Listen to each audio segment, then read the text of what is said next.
Hi there, and welcome to the Homestead Education Podcast. Do you have a homestead, a farm, or maybe just believe we have a right to the freedom of wholesome food? This is a show for families who believe everyone deserves an agricultural education to understand their food, land, and responsibility at a scale that fits real life.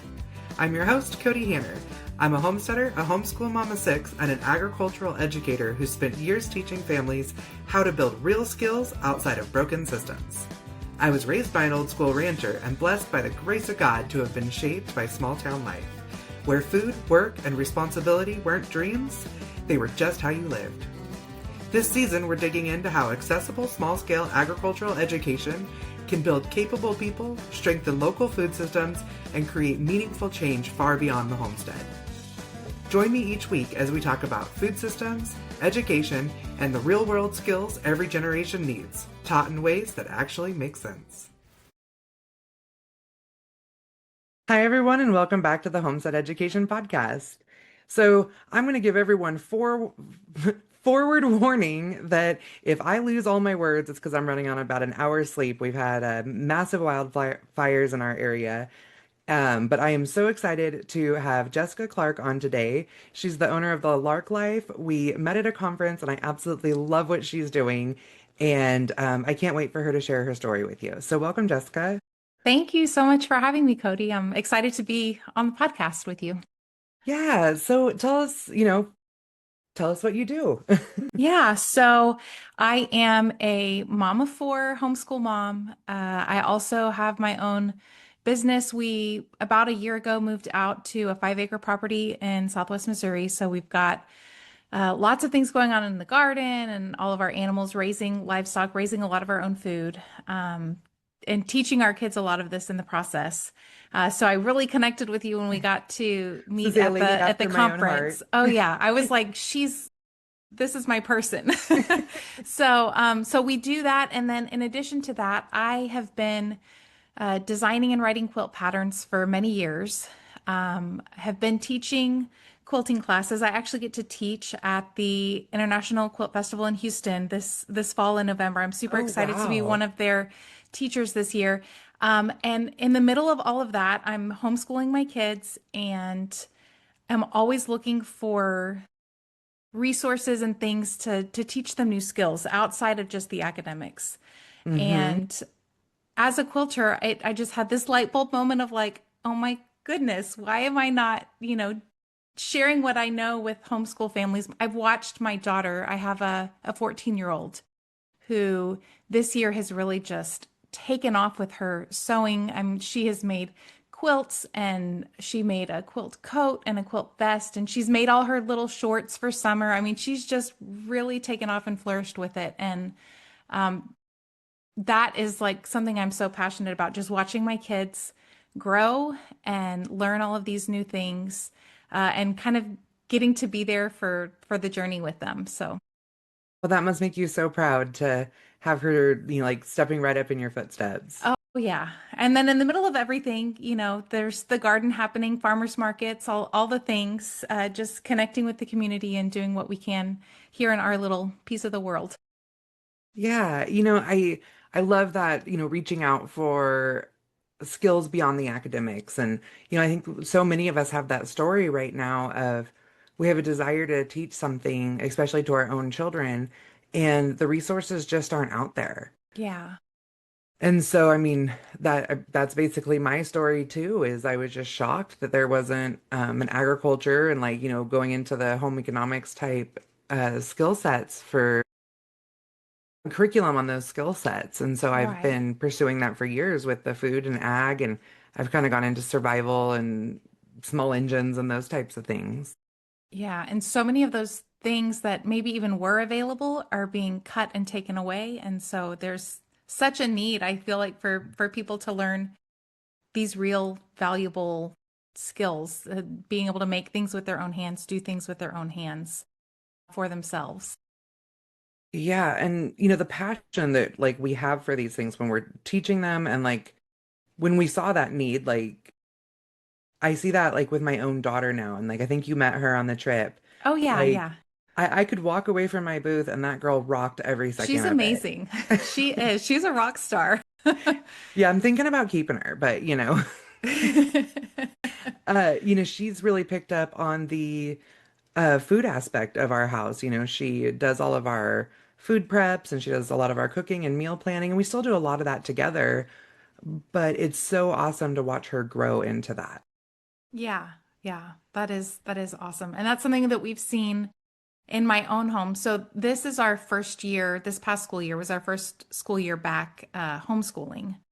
And so obviously they're able to knock out their academics really quickly. And then Really it's like, quick. what are we going to do the rest of the day? Because you guys are going to be productive and learn something. So one of the things I tasked them with, they all had to come up with a recipe for the week, and everybody was responsible for making a meal. And my 10-year-old son just he took off with that this year, and he made a curry from scratch. He woke up one Ooh. morning and he I saw him in the kitchen. He's like roasting spices on the stove top so that he could grind and make his, and I'm like, who is this person?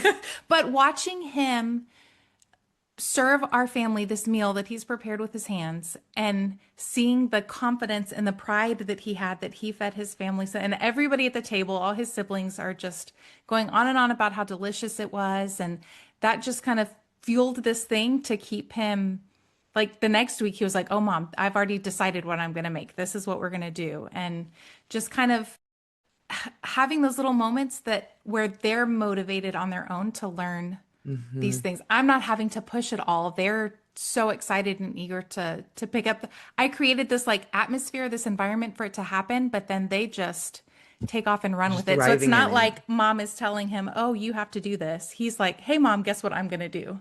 Which is has been great. We were designed to be creators, not Oh yeah. consumers.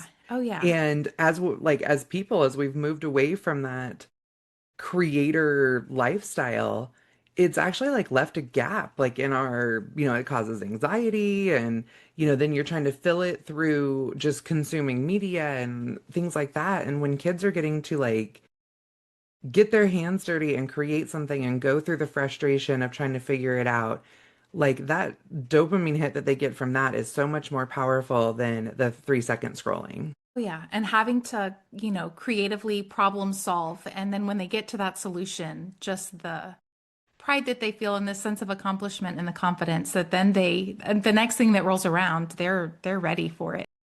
The confidence, yeah. It's Yeah, and that also comes from us trusting them to make those choices, that's true.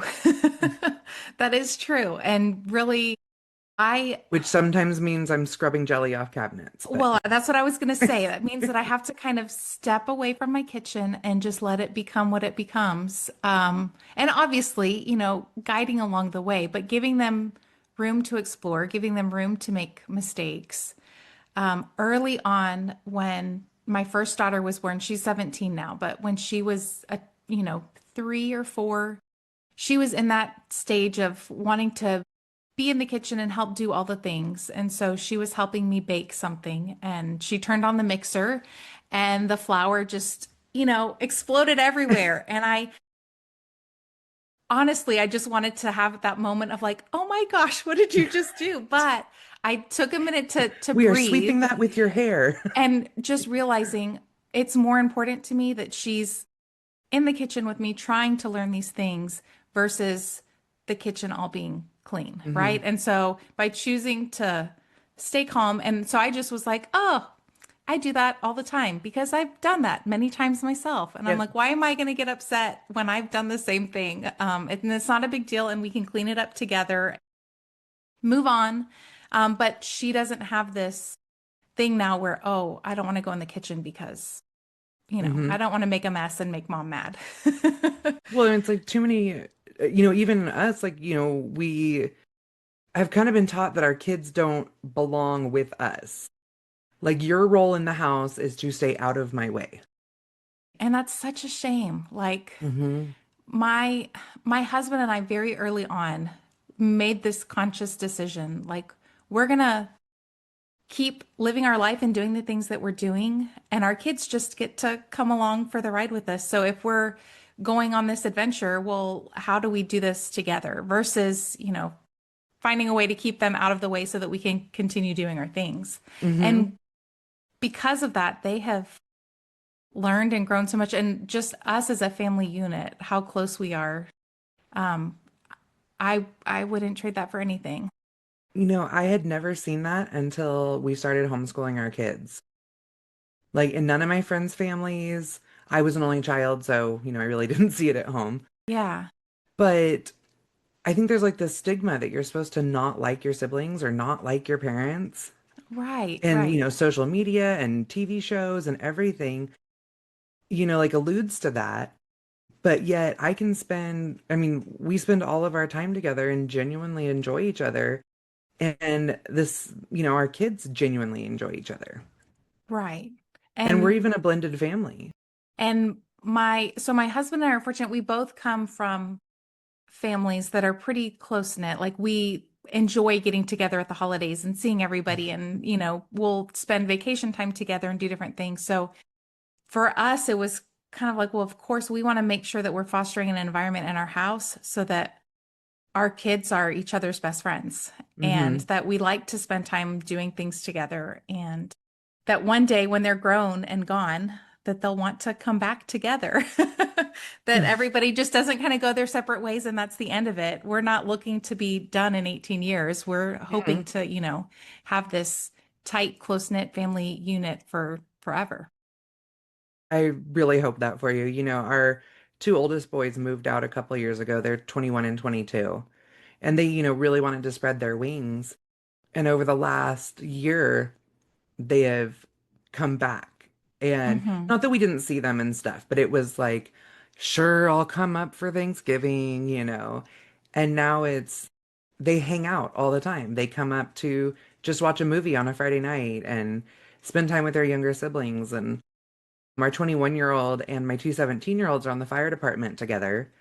And one of these spot fires that lit off recently, all the guys are out on fires, and our 17-year-old daughter, the one you met, Hmm. and our 21-year-old son took an engine by themselves and went and completely dealt with this wildfire, like this spot fire, completely on their own.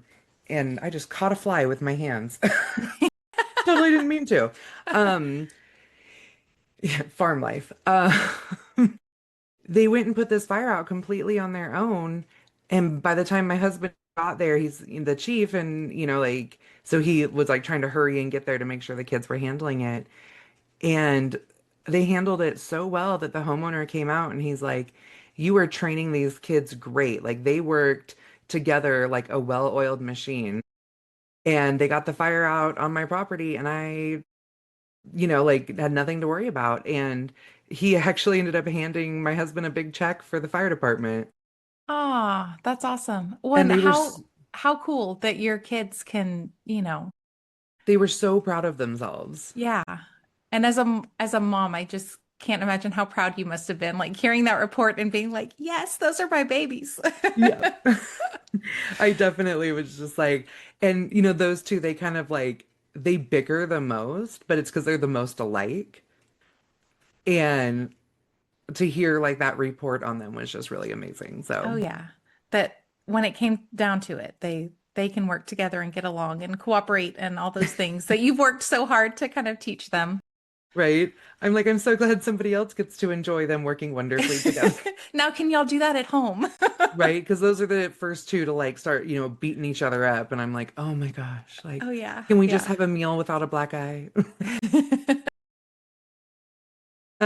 So tell me how you got started in quilting, because if we're talking about how we're teaching our kids, how did you get Yeah. going? So I I didn't grow up around quilters.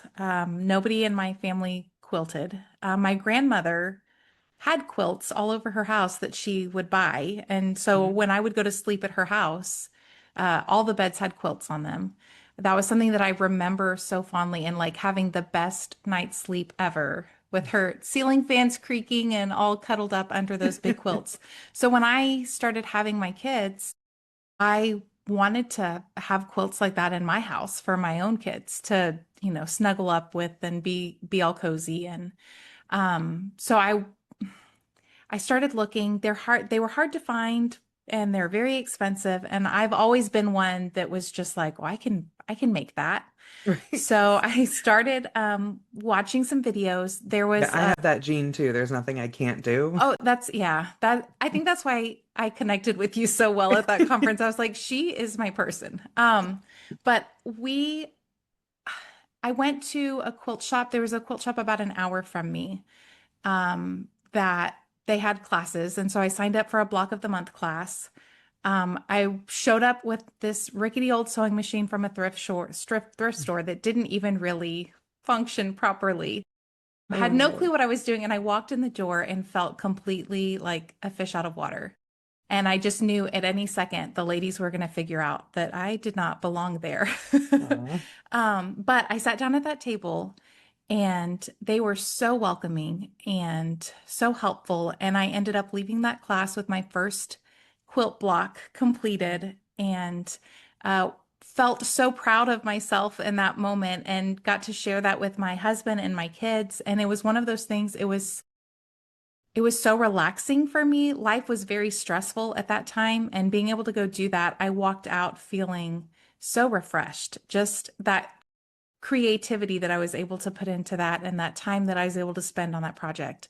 And so that kind of started it all. And so I started working with some simple patterns, and I quickly discovered I really liked the design and the math side of the quilting. And so I would see a pattern that somebody else had created and was like, "Oh, I know how they did that." And I would just kind of write it up for myself, and that kind of led to me writing my own quilt patterns that now I share and teach other people how to do that. And really just my my goal when I started it all, I have found so much joy um, in the art of making quilts that I just want to share that with other people, that more people can kind of learn that. And there's been this trend lately. There's more and more younger quilters.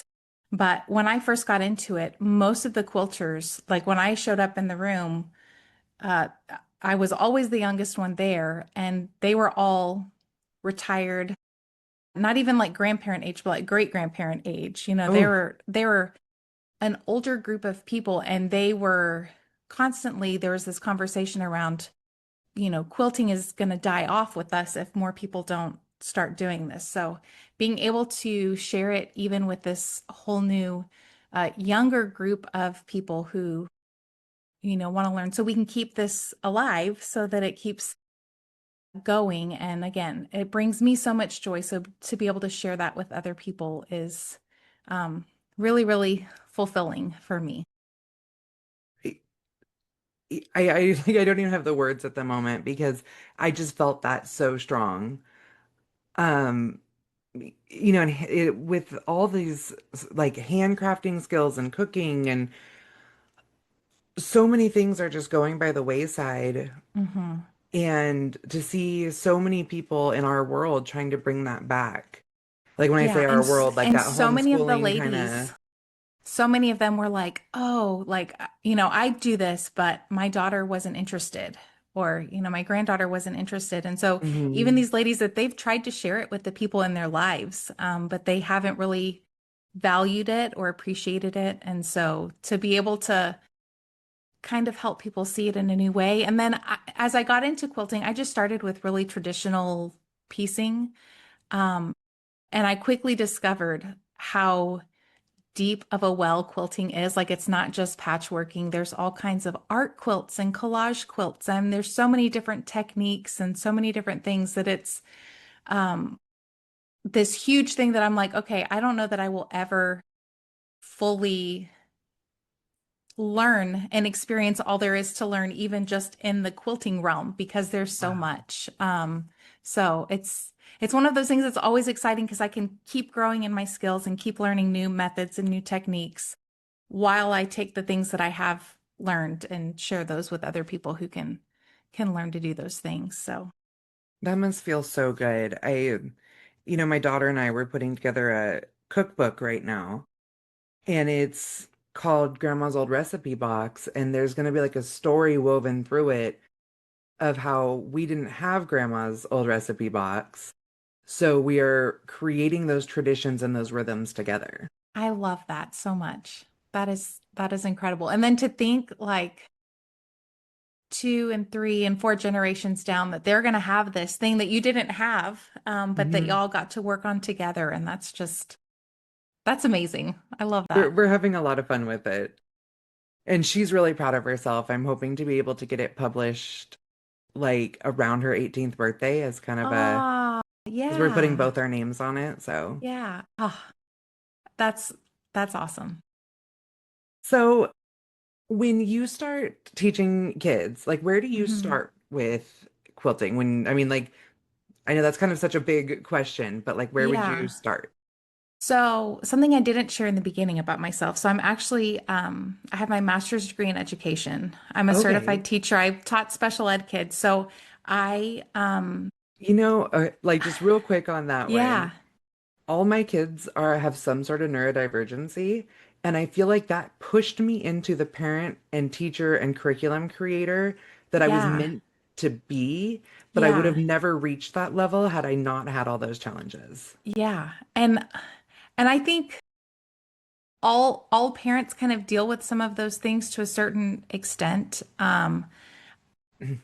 It's And what I you don't do with know, them. maybe your kids are this way too, but my kids, maybe even when we go out in public, they can be one way and kind of have all the things together, but then it's like at home, sometimes there's these things that come out, and I'm like, oh, okay, we're overstimulated right now, or we just need to take a minute. We need to, oh, your brain is processing this thing completely differently than what, so let's back up. But yeah, so with that and my experience teaching kids before I even had my own kids, and honestly, even in the adult classes that I've taught, a lot of the classes that I've been teaching recently, there's a local shop. It's not a quilt shop, it's just like a local market where they bring in local produce and they have goods made by local artisans, local makers. And I'm teaching some quilt classes there. And a lot of the ladies that have shown up to classes, they don't even know how to use their machine. They don't Oh, even know how wow. to. So we have started kind of from the very beginning of this is how to turn on your machine. This is how to thread your machine.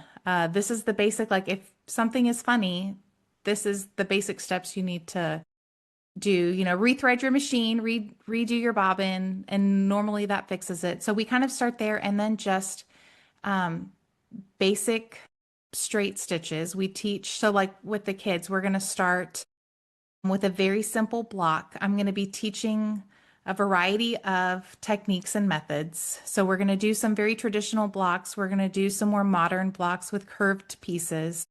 We're going to do some collage. We're going to do some different methods, but we're starting just kind of with the basics and teaching them how to use their machine, how to kind of sew a straight line on that machine and keep their seam allowance kind of consistent, and Hmm. then how to cut the fabric so that when they have those pieces, if they start with accurately cut pieces and they can kind of accurately sew a seam where the allowance of the seam is kind of the same the whole way through, then they're going to end up with uh, something that they're really happy with in the end. So that's kind of the basics of where we start. Okay. So, like, could I start at home with my kids? Absolutely. Absolutely. So with pretty simple supplies. So again, when I started, I just had a sewing machine from the thrift store. A lot of people that I've been talking to, they're pulling out a machine that was given to them by their grandmother or their parents that kind of has just been tucked away in a closet. And so getting those machines out, there's a certain foot for your sewing machine that's called a 1/4 inch foot. And that is super helpful when you're quilting. When you make garments and other things, a lot of times you use more of a 1/2 inch seam. And when you quilt, you're using a 1/4 inch seam to put all those Mm. pieces together. And so having that foot is really important to give you success making those accurate seams.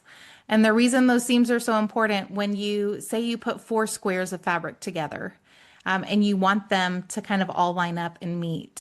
If you have that accurately pieced with that 1/4 inch seam, all of those squares are going to line up and you're going to have that nice, pretty grid. Where if your Okay. seam is a little bit sloppy and maybe you're closer to a half inch on this one and a quarter inch on the other, then those lines aren't going to line up. And so again, it's Probably. you can still make a quilt, but for those that want that accuracy. So again, we're starting pretty simply with just making individual blocks, and then um, we will put those blocks together, and then I'll be able to teach how to actually quilt that top. Because basically, with quilting, you're piecing the top. So you take all the fabric pieces and you put them together, and that makes your quilt top. And then you have to actually put all those things together with a layer of batting and your backing fabric. And then when you actually stitch all those three layers together, that's the actual quilting process. And Okay. then binding to make that edge nice and finished. And so we go through all of those steps, but again, most of the time starting with just the really basic piecing of a block to kind of give people the confidence that they can do the other steps. So what's the hardest thing about teaching kids to sew? Um, so I guess there's a couple of things. The one is those kids that are really perfectionists and they want everything to be just so. Um, Sometimes things don't always go quite right. So then maybe they're wanting to rip out all their stitches and start over again, which is fine. But that one of those things, I guess, is just kind of accepting some of the imperfections of it. A lot of times nobody else even recognizes that there's a mistake. They just look and see this beautiful quilt that is hanging there that they're using. But the maker, a lot of times, will see those errors and mistakes. The other thing is, a lot of times when people start quilting, they're in a big hurry. And so getting them to kind of slow down Yeah. and focus on the task at hand. Okay. Sorry, I'm hearing You're banging good. on my door and I couldn't tell if somebody Oh was no. knocking or if it's like a dog like scratching themselves on the other side of the wall or something. Um, Yeah, so getting people to slow down and take their time and really focus on what they're doing. yeah, I think I could see that being the most frustrating as well. My daughter does a lot of sewing and she gets really frustrated with herself, Yeah. trying Quilt to line everything up. quilting is one of those things you kind of just have to be present and in that moment and just focus on what you're doing and not be trying to race ahead so you can get on to the next thing on your to-do list, but just kind of giving yourself the time and space to, just kind of be there and work on the project. So you have actually created a curriculum Yes, yeah, and that's like something I could do at home. absolutely. I So don't have to just figure this out on my own. no. So we have a brand new curriculum. It's called Foundations in Quilting. And I've created it to be 16 weeks long so that it kind of will fit into a school semester. And basically, I'm doing it in person for those that live close to me, which I'm here in Republic, Missouri. And then I have an online version. Once every week for 16 weeks, a new video lesson and PDF will be released teaching the skills for that week. So whatever the blocks or the part of the project that we're working on that week, there will be a step-by-step video tutorial, and then there's a very detailed PDF that comes with it. I'm using all of the graphic design things that I've learned while I've been writing quilt patterns and putting that into the PDF so that there's lots of good visual instructions for those that are really visual and like to see it. They'll be able to see me on video up close, and then they'll be able to see all the detailed illustrations in the PDF. And again, working in little bite-sized chunks. And by the end of that 16 weeks, the students will have made an entire quilt. They will also have made a quilted tote bag and slippers and a notebook cover. So some smaller sewing projects where they can work on some other sewing skills in addition to the quilting. And I'm encouraging families to do this together. So for example, if your family registered, their parents have asked me, oh, do I have to sign up every child in my household that I want to do this? No, the family can register with one registration. The whole family has access to it. And then I know that life gets crazy. So Mhm. while the content will be released over 16 weeks, families will have a whole year, 12 months that they can work through so that if they, are out of town or if they have a family emergency, life gets crazy, they just need more time, you have access to the materials for a whole 12 months. And then for those that want kind of a little extra support, if you can do that completely online, self-paced option of the curriculum, or you can opt in to twice a month Zoom calls where you can kind of do a show and tell, ask questions, get feedback, and that will be live with me and the other students that choose to participate in those as well. How fun. Yeah, so Because that makes it where they have others that are excited about the same thing they're doing. right, right. And they'll have a place where they can share, photos of what they're working on, ask questions, get feedback. It's really nice to be able to, ask, hey, what do you think about these fabrics? Or what do you think about these colors? Or, sometimes just having another person to look at what you've thought of and be like, oh yeah, I love that. That's a great idea. Kind of, to have that feedback. Yeah, I mean, there's so many things that I do that, no one in my house is excited about my Excel spreadsheet, and it really kind of bums me out. And, or, I spent 5 hours weeding our raspberries this week. Oh, Like I wow. was just dying. We have a raspberry patch that's, I don't know, 100 feet long and 5 feet wide. And, Wow. the canes haven't been cleaned out in a couple of years and there's weeds growing into it. And I was like, I just want to like make it really, really nice. And so with all the fire stuff going on and everything, my brain was fried.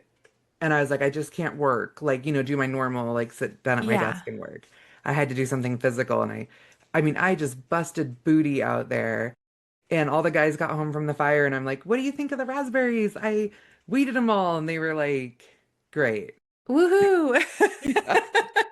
I think they were maybe excited that they weren't going to have to do it. But, Yeah. Yeah. and so, like, yeah, having that peer feedback and teacher Oh, feedback, yeah. I think is really great. And even though I'm a huge proponent of homeschool, obviously, I think it is important for kids to learn together and have those opportunities. I just don't think it has to be every day.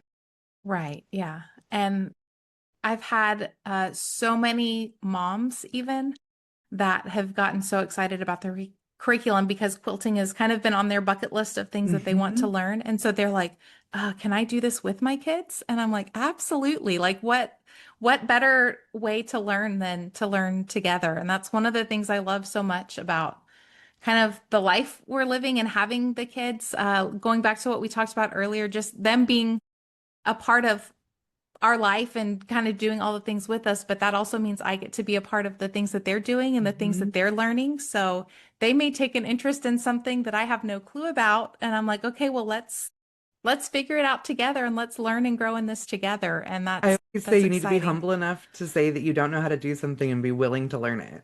Absolutely. And we Absolutely. do that so much. Yeah. And for them to know it's okay that you don't know everything. Mhm.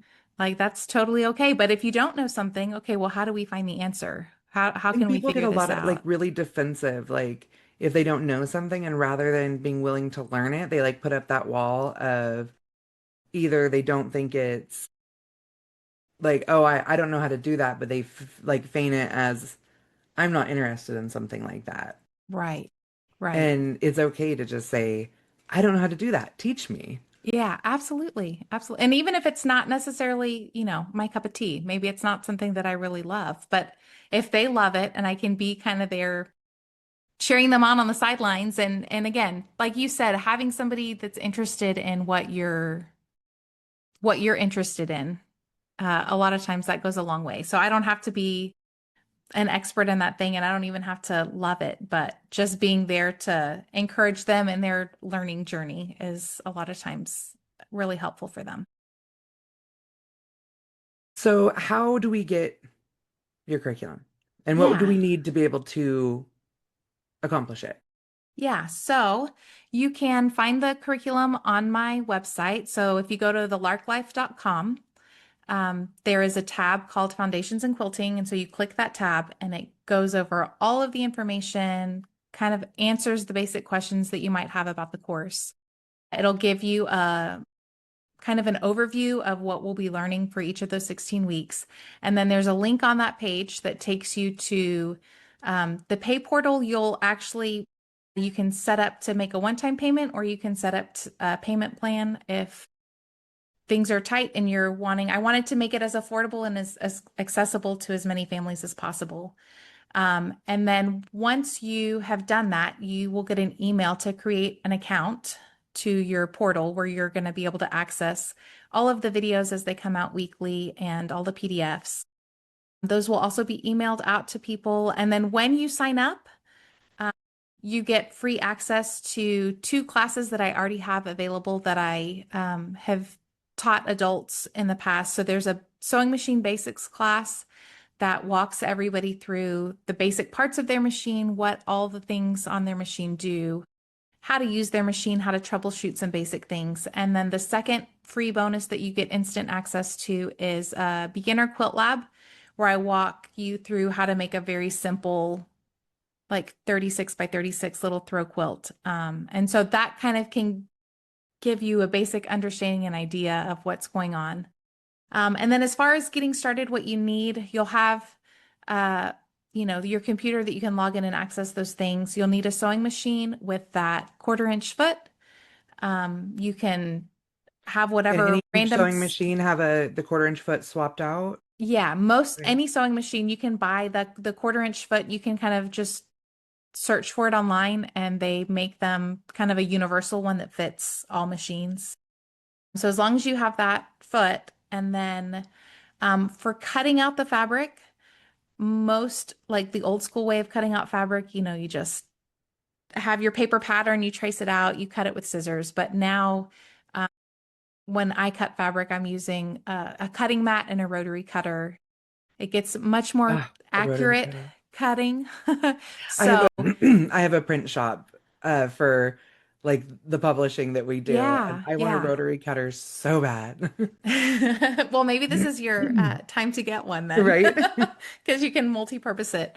Um, so yeah, and that's pretty much the basics. It doesn't take a lot to get started. And again, you don't have to have the biggest, fanciest machine.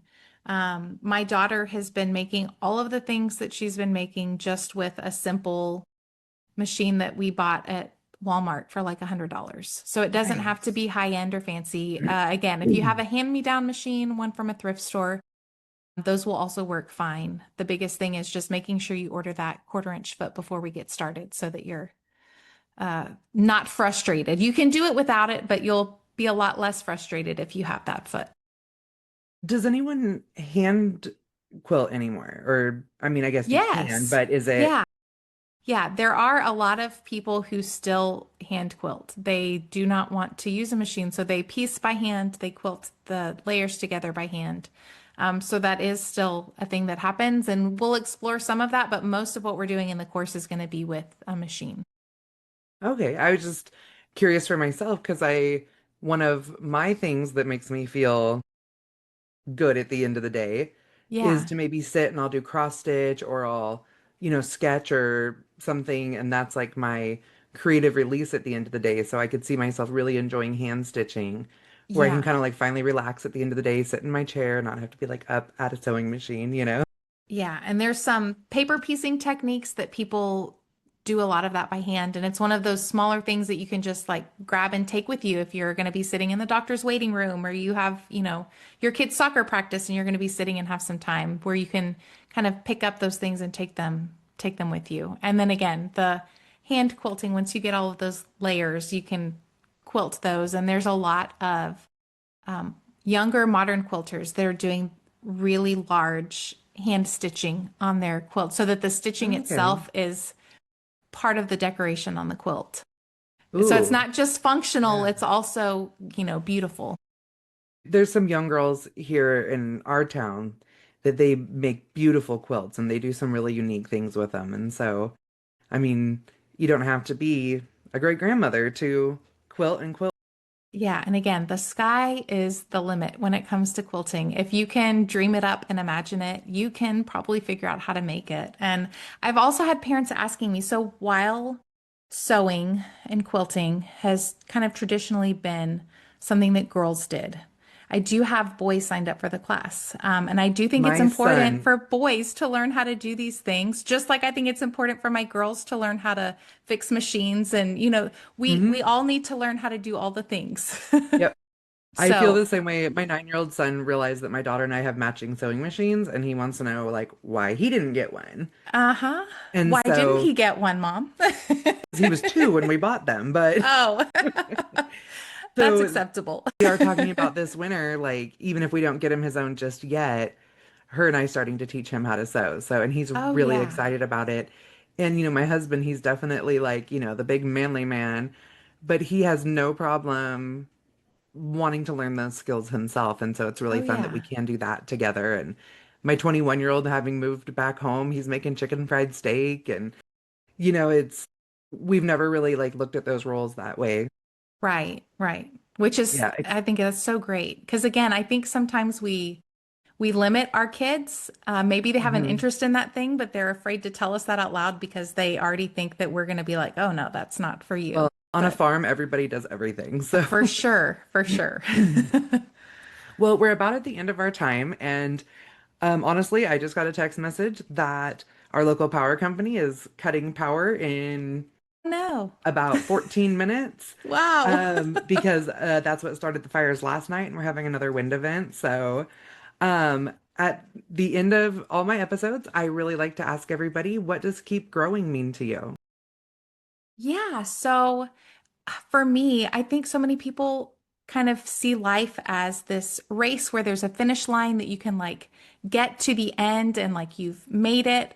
But for me, I don't know that we ever arrive at that place. Like I think there's always something for us to learn, always something for us to be working on and doing. And I think even of my own grandparents and the kind of the examples that they set, that they were always working and growing and learning, and that's something that I strive to always do myself and strive to kind of teach my kids that it's just a normal part of life, that we are curious, we ask questions, and then we take steps to kind of learn and figure out what that is. So I guess that's keep growing is like we never letting myself think that I've arrived and I've made it, but there's always something more to learn and do. That is perfect. I ask this question all the time, and I have loved every answer I've gotten. So thank you so much for coming on today and sharing about what you do. And I will Yeah, make thank sure you. all the links will be in the show notes. And Awesome. I really encourage everybody to go check out what Jessica's doing and teach your kids some uh, lost arts. Yes, yeah. So Thank you thank so you so much. much. Yeah. If this episode helped you think differently about food, education, or responsibility, make sure you're following the show. Listen all the way to the end each week, and don't forget to leave a review. Agricultural education matters, and it belongs in homes and communities, not just institutions. I'm Kody Hanner, and this is the Homestead Education. Keep growing.